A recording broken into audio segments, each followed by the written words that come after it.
Adam Hardberg, an American police officer, found a newborn in a garbage can and saved his life.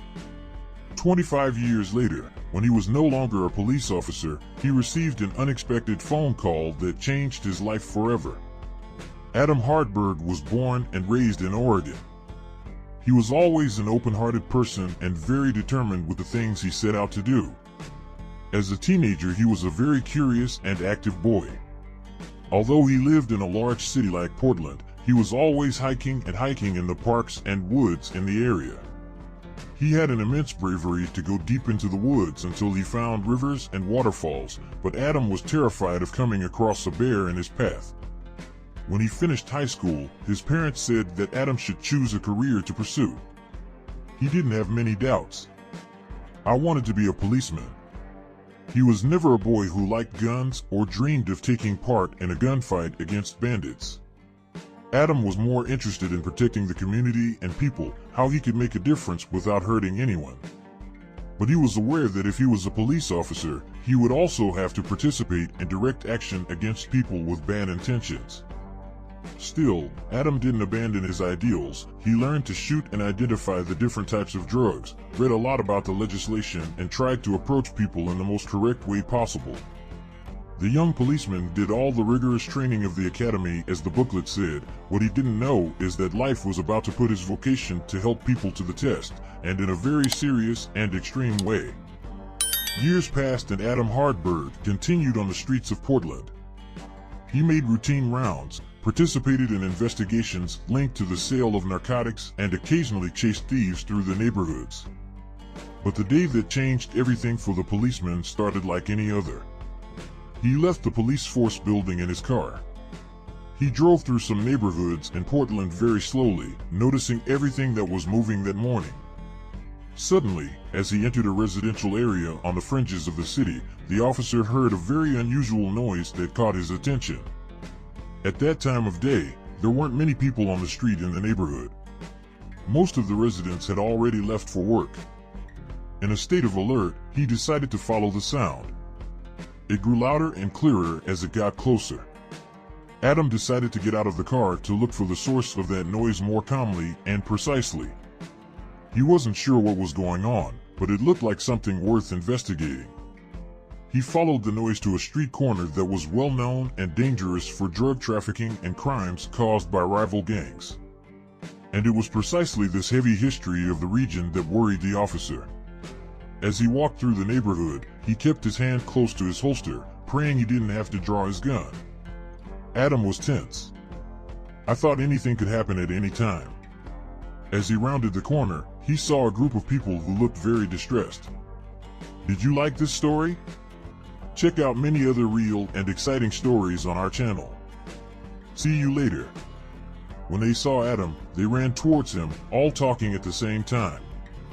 The policeman asked them to explain what was happening. One of the women who was with the group, already with tears in her eyes, pointed to the dumpster a few meters away from them all.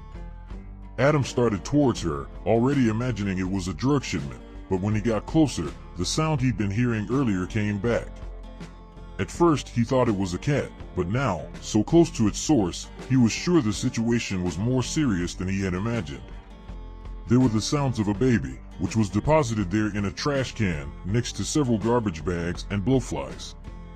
Adam was shocked. It was the first time he had come across a child in that state, and he began to wonder why those people hadn't taken the baby away. The child was extremely weak, but he still had the strength to cry, which was a very important sign. Adam still had a chance to save the boy. The policeman couldn't believe what he saw and could only think of how cruel someone had been to abandon a little creature like that in such a degrading situation.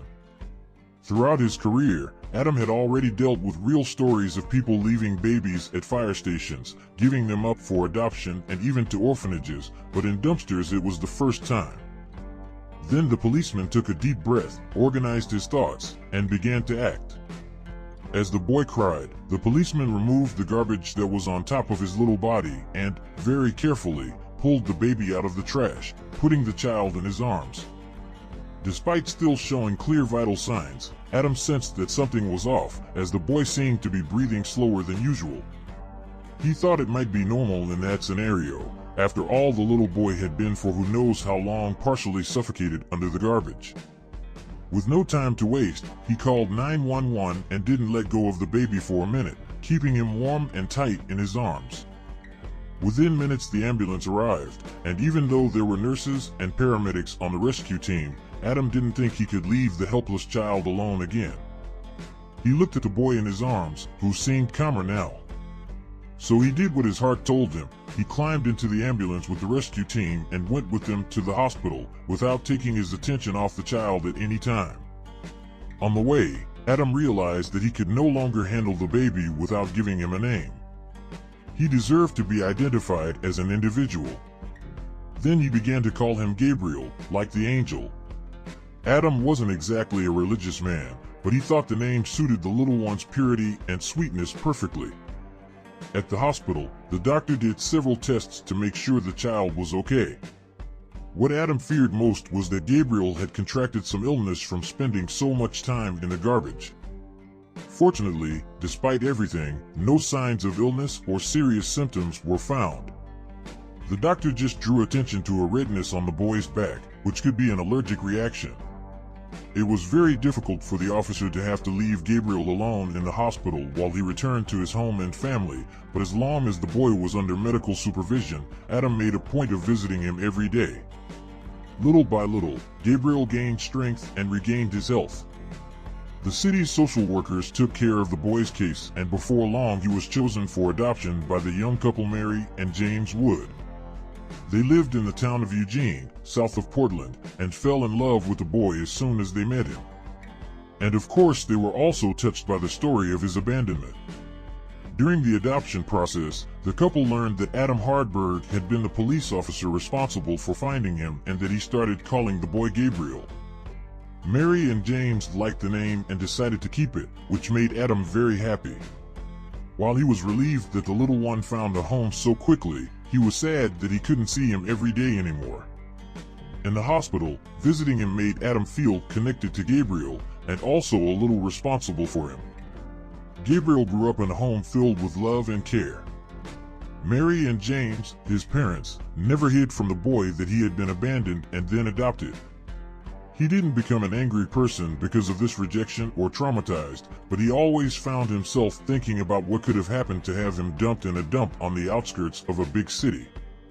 That was a thought that bothered him, and, as much as he imagined different situations, it would never be enough to satisfy his curiosity. Mary and James knew that question might never be answered, but they wanted to comfort their son's heart and mind in some way. For this, one day they contacted the Portland police and asked for Adam.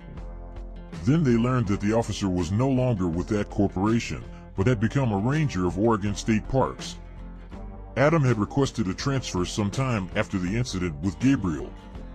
In a way, the encounter with that baby had awakened in him the desire to work with a type of policing that had more to do with his lifestyle. The couple remembered all the officer's concern and how he had gone above and beyond his duty to ensure Gabriel's protection and recovery. At their insistence, they got the contact of Captain Phillips, who was now retired but knew the whereabouts of his ex-cop. I think Adam was more of a social worker than a police officer. But now at least he's among the beasts in the woods. He must be happier helping tourists and adventurers away from the dirty world of crime, was what he told Mary and James before passing on the contact of Adam's new division. Over the phone, they learned that Adam never forgot what happened that day and that he often found himself wondering what would have happened to the boy after his adoption.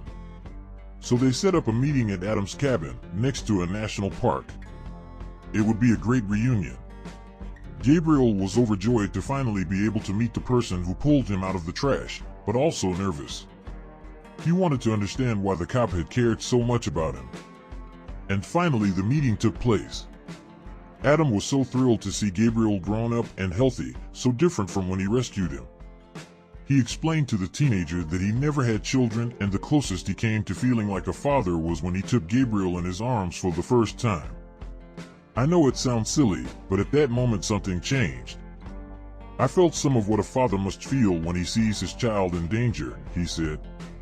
Gabriel then gave Adam a hug and said he needed to thank him personally. The boy took advantage of the moment and said he wanted to meet his biological mother so he could personally forgive her as well, and wanted to know if Adam Hardberg knew anything about his past that would help him locate the woman. At that moment, Adam's smile disappeared. Anyway, he said he had tried to investigate who his mother might be. She wanted to search the Portland maternity wards for the names of all the women who had given birth in the 2 or 3 months before Gabriel's abandonment, but who had been barred from her efforts by Captain Phillips. The captain said if I wanted to fix the world, I should go after real bad guys. Because of sarcasm of this kind, I left the corporation. It's been so long now that I don't even know if it's possible to trace it, added Adam.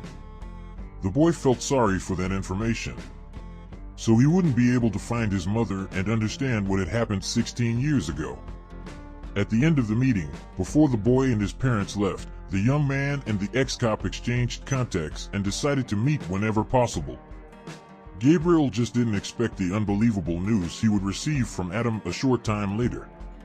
It turns out that Adam realized how important it was for Gabriel to meet his mother and took a week's leave of absence from his role to pick up where he left off 16 years ago.